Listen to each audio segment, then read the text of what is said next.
Metal Shark player, but internet celebrity Snow Pyro, I thought you said the Commander Yanmark stage was next. Well, problems came up. You know, like RPG fetch quests? Well, we're doing that, but with X6 weapons. We need Magma Blade, but there's no way in hell I'm doing Blaze Heatnix's stage without Metal Anchor, so we're going to this stage now.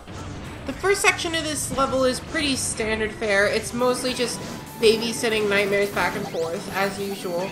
I was a little afraid going into it that the ride armor would be too big to actually jump over the first Reploid with. But fortunately, that wasn't a problem, so this section is basically a non-issue, since we can just block the Crusher with the ride armor. Honestly, until the very end of this video, there's not really going to be a whole lot to talk about. This stage is actually surprisingly simple. It has, like, one hard Reploid that's hard for normal reasons. And besides that, most of the other Reploids in the stage are just babysitting quests, like I've been getting very used to so far, or Reploids that were purposely put in danger by the designers, so they basically just get themselves killed. If you're getting bored of all these babysitting quests, I have good news for you, because after this first section, there's only one more babysitting quest in the whole stage, and then we get to interesting ones. But that's for a little later. For now, we're gonna go to the second section after this one dies, which basically plays like a casual playthrough. All the Reploids are in immediate danger, so you don't really have to do anything extra here. I was paranoid that I would need to bring in the Infector from the previous section, because I didn't know which ones in this section were Infectors or not. But not only was that unnecessary, the Infector also gets scrolled off screen by... The camera moves faster than the Nightmare can anyways. There is actually a way to get around that. We won't be needing it for this part of the stage, but it'll definitely be important later. Well, other than that, I have nothing to say. If you've played this stage before, you know exactly how this section plays.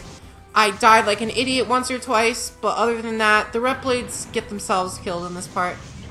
Okay, well, I said there wouldn't be any more babysitting until one more at the end. This is not the one more.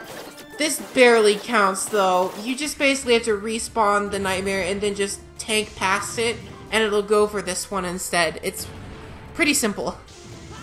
This stage is honestly pretty similar to Ground Scarawages, in that getting the Reploids killed with, like, one exception is not particularly hard. The main challenge in this stage is just getting through it at all, because it's just a hard stage. That's the last Reploid for the first half of the stage. Now on to the second half, which thankfully is a little more interesting. The main thing to keep in mind in the second half is the fact that it has ratchet scrolling. You can't scroll back to the left, so you have to be a little more mindful of what you're doing, period. This would actually make babysitting really difficult, but luckily you only have to do this once. And while it is extremely hard, it's not impossible and does not require nearly as much camera finagling as I was paranoid would be necessary. I can already hear the audience screaming to me, "Snow Pyro, why is Nightmare Ice in this section? You haven't gone to Blizzard Wolfang stage yet." Well, I have. I'm just showing this footage first because, spoilers, Blizzard Wolfang did not go very well.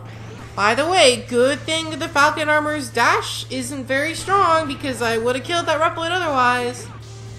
Anyways, here's the hard babysitting mission. There isn't an Infector by the second Reploid in this section, so you have to take the first Infector all the way over there, which is really hard when there's a Crusher that's constantly trying to kill you, and multiple other Nightmares shooting at you. I would be lying if I said that I didn't just get extremely lucky on my winning run, because this part is where you need luck. You really, really do not want the Nightmare to shoot at you, or you will die. Luckily, that Nightmare decided to be nice to me today and didn't shoot at me, so I lived, and this Reploid is now dead. The final Reploid in this stage is actually pretty interesting, because it's one of the main reasons I played this challenge on Extreme mode. On normal mode, there is not an Infector Nightmare right next to it, which makes that Reploid a non-issue to save. But on Extreme mode, they added an incredibly evil Infector Nightmare that makes it ridiculously hard to not have that Reploid get killed. So, in this challenge, it's very easy to get their Reploid killed. The actual issue that killed me a million times in this section was just getting past this one stupid jump right here that I hate and wish wasn't in the game. But, oh well, I finally got past it and the Reploid gets itself killed. Eventually I'll get past it. This section is so tight that I was honestly scared that the infected Reploid was going to get me killed when I went for the heart tank. But luckily, its shooting offset is just barely above X, so I did not die. And now all that's left is the alt path, which is really brutal to get on because without hyperdash, this is extremely tight. You even have to kill that nightmare in advance with the buster.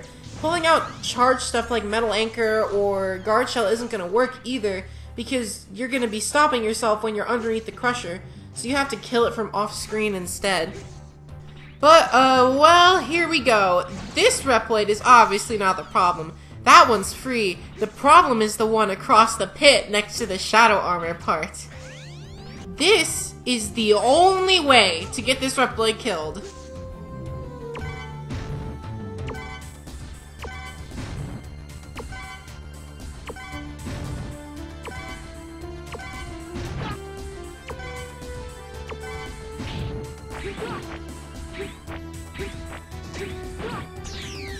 Yep. Blade armor won't even work here because blade armor's dash will just scroll the nightmare off screen. So doing magma blade canceling is the only way to get this Reploid killed. The thing with magma blade and why we need it in the first place is magma blade for some reason resets your vertical speed whenever you use it. But it's not that simple. Magma blade is only usable once when you're in midair. Sometimes I've been able to get it like 4 times. I'm not really sure how it works. But the surefire way to spam it in midair is to pause buffer it so that you use Magma Blade, switch to another weapon, then pause again, switch back to Magma Blade, and then you'll be able to use Magma Blade again. This has to be spammed over and over so that you keep resetting your vertical speed and you're able to make that gap without the use of the blade armor and traverse it slow enough so that the nightmare has time to actually catch up to you. And you also have to use Ice Burst to give you enough distance to actually make the gap as well. It might actually be possible to do without Ice Burst or with the blade armor, but I feel like you're probably just overcomplicating it at that point because you definitely have to Magma Blade cancel to not despawn the nightmare.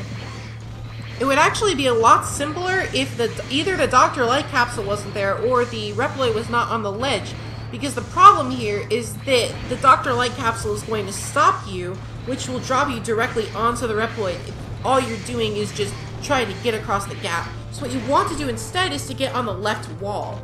Because of this, you also can't respawn the nightmare from the other side, so you have to guide it across the pit. And that is why I had to go out of order.